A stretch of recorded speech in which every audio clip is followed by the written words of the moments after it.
उग्रसेन महाराज जो कि मथुरा के राजा है, इनके पुत्र कंस और कंस महापापी दुष्ट है और कंस के मित्र है वासुदेव। कंस की चचेरी बहन है जिनका नाम है देवकी। तो कंस ने अपनी बहन की शादी वासुदेव के साथ में कर डाली।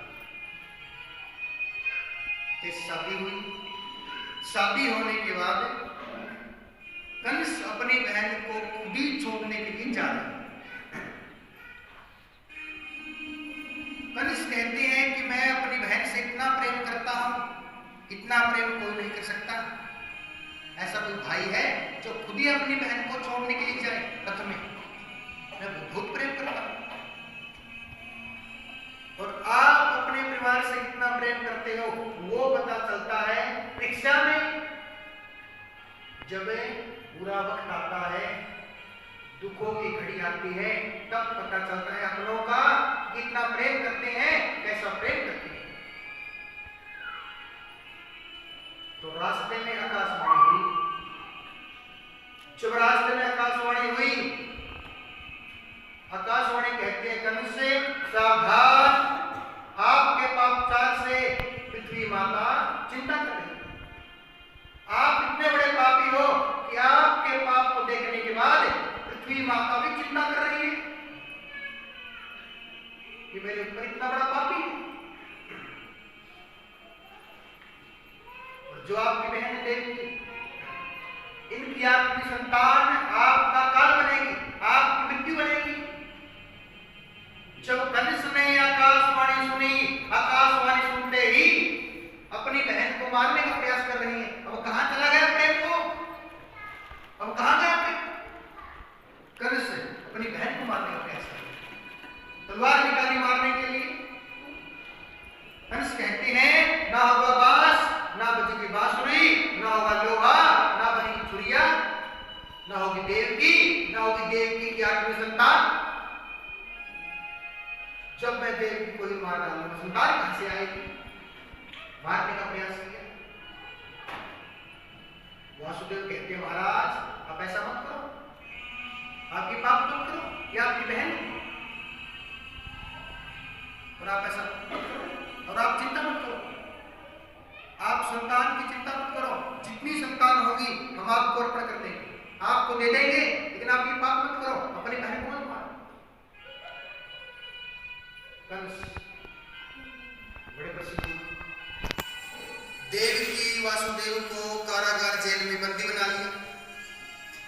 वासुदेव को हथकड़ियां लगा दी, पहरेदारों की ड्यूटी लगा दी। कंस ने क्या किया? कंस ने अपने पिताजी को ही कैदी बना लिया और खुद ही राजा बना। देवकी के गर्भ से पहली संतान हुई और जब पहली संतान हुई कंस को पता चला कि पहली संतान हुई, तो कंस देवकी के पास पहुंचे और कंस ने उस बच्चे को छीन लिया और बच्चे को छीन के पृथ्वी पे पटक के मारा। बच्चे की मृत्यु हो गई। देवकी मैया बावरी हो गई, रोदन कर रही है, गिर पड़ी, देवकी रो रही है। पहली संतान, दूसरी संतान हुई, तीसरी संतान हुई, 6 संतान हुई और 6 बालकों को कंस ने जान से मार दिया।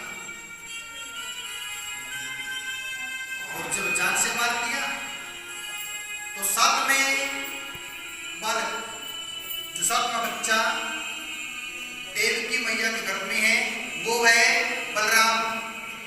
बलराम जी का अवतार, भगवान के अवतार।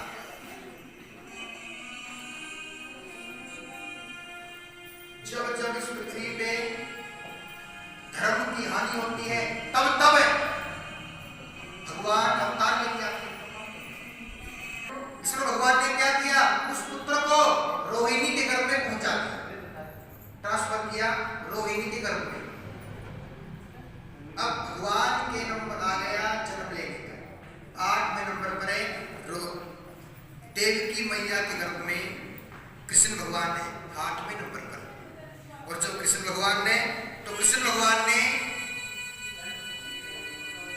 जब 7 महीने के हो गए गर्भ में कृष्ण भगवान, तो विष्णु भगवान प्रकट होते हैं। विष्णु भगवान ने चारों भुजाओं से दर्शन दिए। विष्णु भगवान बोले, बाबा आप चिंता मत करो, इस बार मैं जन्म लेके आऊंगा, और जब मैं जन्म लेके आऊंगा तो आप ऐसा करना, यशोदा मैया के पास पहुंचा देना। वहां पर एक कन्या का जन्म हो चुका है, वहां से कन्या उठा के ले आना। विष्णु भगवान अंतर ध्यान हो गए। रोहिणी नक्षत्र, अष्टमी तिथि, कृष्ण पक्ष से रात के 12 बजते ही कृष्ण भगवान का जन्म हो गया, कृष्ण भगवान का अवतार हो गया।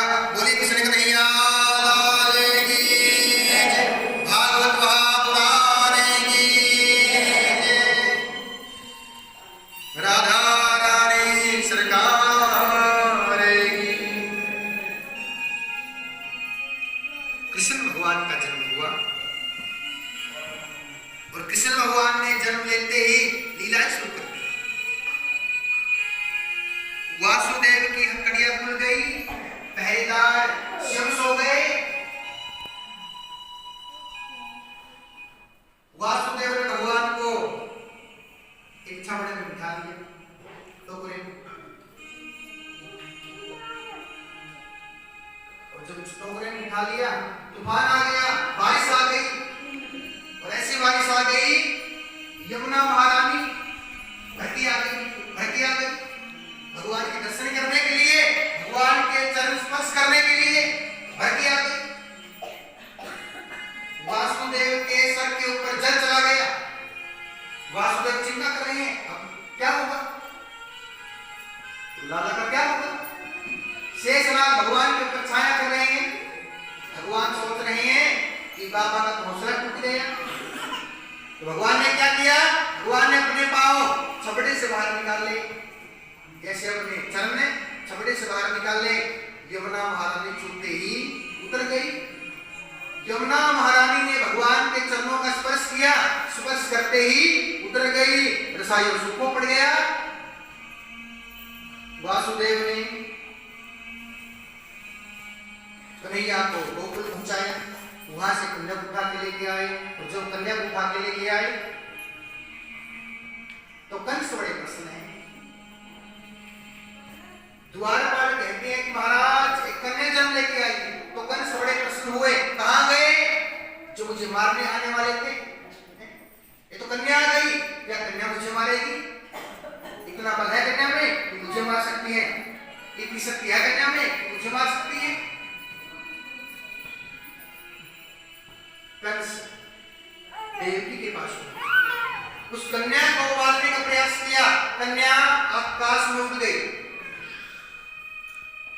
हाथ से निकल गई, आकाश में उड़ गई, और कन्या आवाज लगाती है कि पापी कंस से मुझे क्या मारते हो, मुझे मारने वाला जन्म ले चुका है, तुमको मारने वाला जन्म ले चुका है। जब पता चला मुझे मारने वाला जन्म ले चुका है, और कंस से चिंता कर रहे हैं। बोले कृष्ण कन्हैया